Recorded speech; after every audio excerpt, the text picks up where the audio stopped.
ഹരിശ്രീ ഗണപതേ നമ. അവിഘ്നമസ്തു. ഗും ഗുരുഭ്യോ നമ. ഗുരുർബ്രഹ്മ ഗുരുർവിഷ്ണു ഗുരുർദേവോ മഹേശ്വര. ഗുരു സാക്ഷാത് പരബ്രഹ്മ തസ്മൈ ശ്രീ ഗുരവേ നമ. അജ്ഞാനതിമിരാന്ധസ്യ ജ്ഞാനാഞ്ജനശലാകയ ചക്ഷുരന്മീലിതം യേന തസ്മൈ ശ്രീ ഗുരവേ നമ. എല്ലാവർക്കും നമസ്കാരം, ഗുരുവിന് വന്ദനം. ഇന്ന് നമുക്ക് പ്രശ്നമാർഗ്ഗ 20-ാം അധ്യായത്തിലെ 67 മുതലുള്ള ശ്ലോകങ്ങളുടെ വ്യാഖ്യാനമാണ് നോക്കേണ്ടത്. അപ്പോൾ നമ്മൾ കഴിഞ്ഞ ദിവസം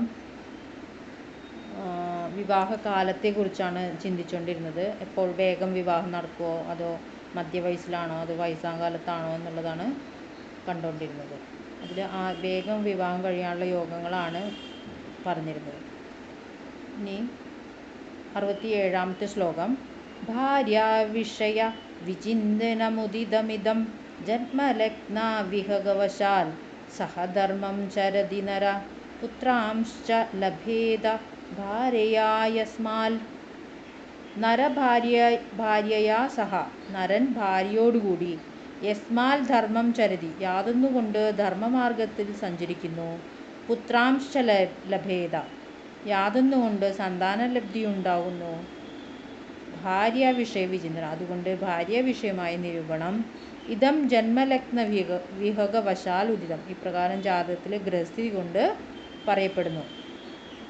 അതായത് ഗൃഹസ്ഥാശ്രമ ധർമാനുഷ്ഠാനത്തിന് ഭാര്യയുടെ സഹായം ആവശ്യമാണ്.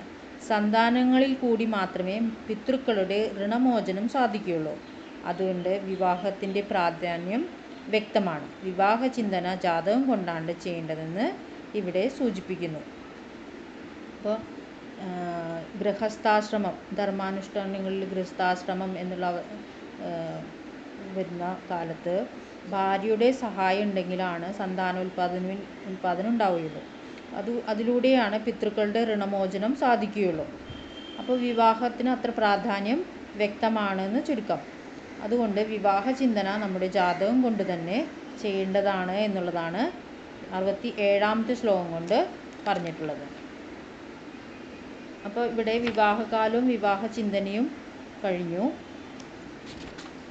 21-ാമത്തെ അധ്യായം സ്ത്രീ പുരുഷാനുകൂല്യം. അപ്പോൾ 20-ാം അധ്യായം കഴിഞ്ഞു.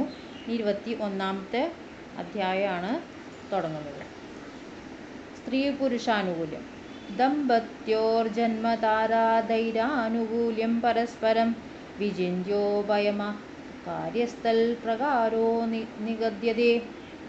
ദമ്പത്യോ ജന്മതാരാദ്യ, ദമ്പതികളുടെ ജന്മനക്ഷത്രാദികൾ കൊണ്ട് പരസ്പരം അനുകൂല്യം വിചിന്യ, അന്യോന്യമുള്ള ആനുകൂല്യം ചിന്തിച്ച് ഉപയമകാര്യ, വിവാഹം ചെയ്യേണ്ടതാണ്. തൽപ്രകാരം നിഗദ്യത, അതിൻ്റെ രീതി പറയപ്പെടുന്നു. അപ്പോൾ സ്ത്രീയും പുരുഷൻ്റെ വിവാഹ കാലമാകുമ്പോൾ അവരുടെ ജന്മനക്ഷത്രാദി ജാതകം കൊണ്ട് ഇരുവർക്കും അനുകൂലമായിട്ടുള്ള അന്യോന്യം അനുകൂലത ചിന്തിച്ചു വേണം വിവാഹം ചെയ്യിപ്പിക്കേണ്ടത് എന്നുള്ളതാണ് 21-ാമത്തെ ശ്ലോകത്തിലെ 21-ാമത്തെ അധ്യായത്തിലെ 1-ാം ശ്ലോകം കൊണ്ട് പറഞ്ഞിട്ടുള്ളത്. ദമ്പതികളുടെ ജന്മനക്ഷത്രാദികൾ കൊണ്ട് അന്യോന്യമുള്ള ആനുകൂല്യം ചിന്തിച്ച് വിവാഹം ചെയ്യേണ്ടതാണ്. അതിൻ്റെ രീതി പറയപ്പെടുന്നു. 2-ാമത്തെ ശ്ലോകം. രാശി പ്രോക്തം ഗൃഹോക്തം പുനരുടുഗതിദം ചോടു സംബന്ധി ബിർമ വർണ്യർയോന്യ ഗണൈർവാ മുനീഹ മൃഗൈർവേദഭൂതൈശ്ചരജാ രജ്വാ പ്രോക്തം യദ്വാനുകൂല്യം പുനരപി വയസാ വാഷ്ടവർഗേണ സക്ത്യാ സഞ്ചിന്യേ തത്സമസ്തം പരിണയന വിധി കൽപ്യതാം പ്രാശ്നികേന.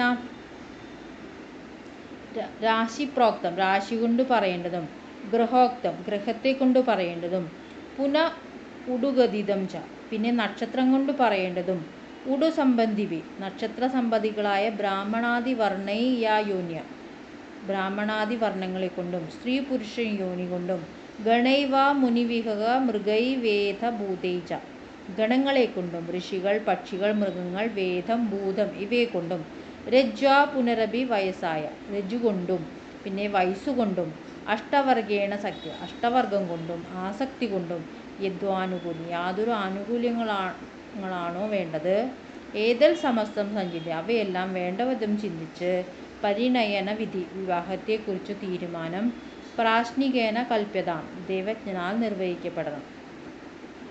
അത്ര പ്രഥമം രാശാനുകൂല്യം തത്ര സർവസിദ്ധി. ഇവയിൽ ആദ്യമായി രാശാനുകൂലത്തെയാണ് പറയുന്നത്. ഇവിടെ സർവസിദ്ധി എന്ന ഗ്രന്ഥത്തിൽ നിന്നും ഉദ്ധരിക്കുന്നു. അപ്പോൾ ഇതിൽ നമ്മൾ കണ്ടു 21-ാമത്തെ അധ്യായം കൊണ്ട് സ്ത്രീ പുരുഷ ദമ്പതികളുടെ സ്ത്രീ പുരുഷ ആനുകൂല്യം എങ്ങനെയാണെന്നാണ് വിവാഹത്തിന് വേണ്ടി ചിന്തിക്കേണ്ടത്. അതിൽ ആദ്യം രാശിയെ കൊണ്ട്, പിന്നെ ഗ്രഹങ്ങളെ കൊണ്ട്, പിന്നെ നക്ഷത്രത്തെ കൊണ്ട്, പിന്നെ നക്ഷത്ര സംബന്ധികളായ ബ്രാഹ്മണാദി വർഗങ്ങളെ കൊണ്ട്, സ്ത്രീ പുരുഷ യോനിയെ കൊണ്ട്, ഗണങ്ങളെ കൊണ്ട്, ഋഷികൾ, പക്ഷികൾ, മൃഗങ്ങൾ, വേദം, ഭൂതം ഇവയെ കൊണ്ട്, രജ്ജു കൊണ്ട്, വയസ്സുകൊണ്ട്, അഷ്ടവർഗം കൊണ്ടും ആസക്തി കൊണ്ടും യാതൊരു ആനുകൂല്യങ്ങളാണോ വേണ്ടത് അവയെല്ലാം വേണ്ടവിധം ചിന്തിച്ച് വിവാഹത്തെക്കുറിച്ച് തീരുമാനം ദൈവജ്ഞനാൽ നിർവഹിക്കപ്പെടണം എന്നാണ് പറഞ്ഞിട്ടുള്ളത്. അപ്പോൾ ആദ്യത്തെ ഇത്രയും കാര്യങ്ങൾ ചിന്തിക്കണം. എന്നിട്ട് അനുകൂലമാണോ പ്രതികൂലമാണോ എന്ന് കണ്ടതിന് ശേഷം അത് വിവാഹത്തെക്കുറിച്ച് തീരുമാനം ദൈവജ്ഞൻ അവർക്ക് പറഞ്ഞു കൊടുക്കണം എന്നുള്ളതാണ് പറഞ്ഞത്. അപ്പോൾ ആദ്യം നമ്മൾ രാശ്യാനുകൂല്യം ഇത്രയും കാര്യങ്ങളാണെന്ന് പറഞ്ഞു. രാശി, ഗ്രഹം, നക്ഷത്രം, നക്ഷത്രങ്ങളുടെ ബ്രാഹ്മണാദി വർണ്ണം, സ്ത്രീ പുരുഷ യോനി, ഗണം, ഋഷികൾ, പക്ഷികൾ, മൃഗങ്ങൾ, വേദം, ഭൂതം, രജ്ജു, വയസ്സ്, അഷ്ടവർഗം, ആസക്തി. ഇത്രയും ആനുകൂല്യങ്ങളുണ്ടോയെന്ന് 15 എണ്ണം പറഞ്ഞു. ആനുകൂല്യങ്ങളോ ഉണ്ടോ നോക്കിയിട്ട് വേണം വിവാഹത്തെക്കുറിച്ച് തീരുമാനം ദൈവജ്ഞൻ പറഞ്ഞു കൊടുക്കാൻ എന്നാണ് പറഞ്ഞത്. ആദ്യത്തെ രാശ്യാനുകൂലത്തിൻ്റെയാണ്. കന്യാജന്മർക്ഷതോ ത്രിവേദബണാംഗരാശിജ വർജ്യോ ഗ്രാഹ്യോ അപരോ ഭിന്ന നക്ഷത്രശ്ചൈകരാശിജ. കന്യാജന്മർക്ഷത ത്രിവേദബാണക. കന്യക ജനിച്ച കൂറിൽ നിന്നും 2, 3, 4, 5, 6 എന്നീ രാശികളിൽ രാശിജ വർജ്യ ജനിച്ച പുരുഷൻ വർജിക്കണം. അപരഗ്രാഹ്യം മറ്റുള്ളവ, അതായത് 7, 8, 9, 10, 11, 12 ഈ രാശികളിൽ ജനിച്ചവൻ സ്വീകരിക്കപ്പെടണം. ഭിന്ന നക്ഷത്ര ഏകരാശി ഭിന്ന നക്ഷത്രത്തിൽ ഒരേ രാശിയിൽ ജനിച്ചവനും ചഗ്രാഹ്യ സ്വീകരിക്കപ്പെടണം. ഇവിടെ എന്താ പറഞ്ഞത്? ഇവിടെ രാശിയുടെയാണ് പറയുന്നത്. രാശി എന്നത് കൂറാണ്. സ്ത്രീ പുരുഷന്മാരുടെ കൂറ് ഒന്നായിരിക്കുകയും അവർ 2 നക്ഷത്രങ്ങളിൽ ജനിച്ചവരാണെങ്കിൽ സ്വീകരിക്കാം. നക്ഷത്രം ഒന്നാണെങ്കിൽ കന്യക ജനിച്ച കൂറിൽ ജനിച്ച പുരുഷൻ മധ്യമമാകുന്നു. അതായത് ഇതിൽ പറഞ്ഞത് ഭിന്ന നക്ഷത്രത്തിൽ ഒരേ രാശിയിൽ ജനിച്ചവൻ സ്വീകരിക്കാം. അതായത് ഇപ്പോൾ മേടരാശിയിൽ അശ്വതി, ഭരണി, കാർത്തിക, കാല് നക്ഷത്രങ്ങളാണ് നിൽക്കുന്നത്. അപ്പോൾ സ്ത്രീയുടെയും പുരുഷൻ്റെയും അശ്വതിയും ഭരണിയും വന്നു കഴിഞ്ഞാൽ 2 നക്ഷത്രങ്ങൾ ഭിന്ന നക്ഷത്രമായി അശ്വതിയും ഭരണിയും അങ്ങനെ വന്നു കഴിഞ്ഞാൽ എടുക്കാമെന്നാണ് പറഞ്ഞത്. നക്ഷത്രം ഒന്നാണെങ്കിൽ കന്യക ജനിച്ച കൂറിൽ ജനിച്ച പുരുഷൻ മധ്യമമാക്കുന്നു. അതായത് നക്ഷത്രം ഒരേപോലെയാണ്, അശ്വതി തന്നെയാണെന്നുണ്ടെങ്കിൽ അശ്വതി നക്ഷത്രം തന്നെയാണ് പുരുഷൻ്റെതെങ്കിൽ മധ്യമായിട്ടുള്ള ഒരു ഇതാണ് വരുന്നത്. പിന്നെന്താ പറഞ്ഞത്?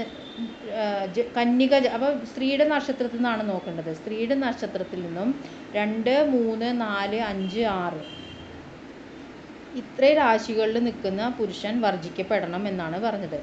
പിന്നെ 7, 8, 9, 10, 11, 12 അവിടെ നിൽക്കുന്ന അവരുടെ പുരുഷൻ്റെ നക്ഷത്രക്കൂറ് ജന്മക്കൂറ് അവിടെ നിൽക്കുന്നതാണെങ്കിൽ സ്വീകരിക്കാമെന്നാണ് പറഞ്ഞത്. അപ്പോൾ 2 കാര്യങ്ങൾ ഇതിൽ പറഞ്ഞു. 3-ാമത്തെ ശ്ലോകം കൊണ്ട് കന്യക ജനിച്ച കൂറിൽ നിന്നും 2, 3, 4, 5, 6 രാശികളിൽ നിൽക്കുന്ന പുരുഷനെ വർജിക്കണം. 7, 8, 9, 10, 11, 12 രാശികളിൽ ജനിച്ചവനെ സ്വീകരിക്കാമെന്ന് പറഞ്ഞു.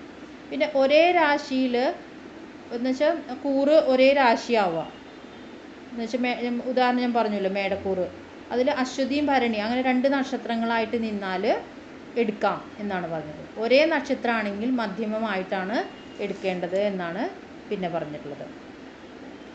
ഓജരാശി ഭുവാം സ്ത്രീണാം മധ്യോ ഷഷ്ടാഷ്ടമർക്ഷജോ യുഗ്മരാശി ഭൂവാം നിന്ദ്യ ഷഷ്ടജോ അഷ്ടമജ ശുഭ ഇതി. ഇതിൽ ഓജരാശി ഭുവാം സ്ത്രീണാം ഓജരാശിയിൽ ജനിച്ച സ്ത്രീകൾക്ക് ഷഷ്ടാഷ്ടമർക്ഷജോ മധ്യോ 6ലും 8ലും ജനിച്ച പുരുഷന്മാർ മധ്യമമാകുന്നു. യുഗ്മരാശി ഭുവാം ഷഷ്ടജ യുഗ്മരാശിയിൽ ജനിച്ചവൾക്ക് 6ാം കൂറിൽ ജനിച്ചവൻ അശുഭനാണ്. അഷ്ടമജ ശുഭ, 8-ാം കൂറിൽ ജനിച്ചവൻ ശുഭനാകുന്നു. ഓജം യുഗ്മം, ഓജയുഗ്നം, മേടം ഓജരാശി, ഇടവം യുഗ്മരാശി, അങ്ങനെ ഒന്നിടവിട്ട് ഓജവും യുഗ്മവും രാശികൾ. അപ്പോൾ സ്ത്രീയുടെ കൂറ് ഓജരാശിയിലാണെങ്കിൽ 6-ലും 8-ലും ജനിച്ച പുരുഷൻ മധ്യമമായിട്ട് ആണ് എടുക്കാൻ പറ്റുള്ളൂ.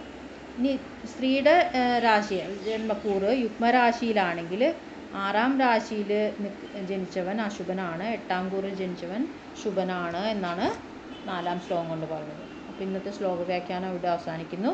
എല്ലാവർക്കും നമസ്കാരം.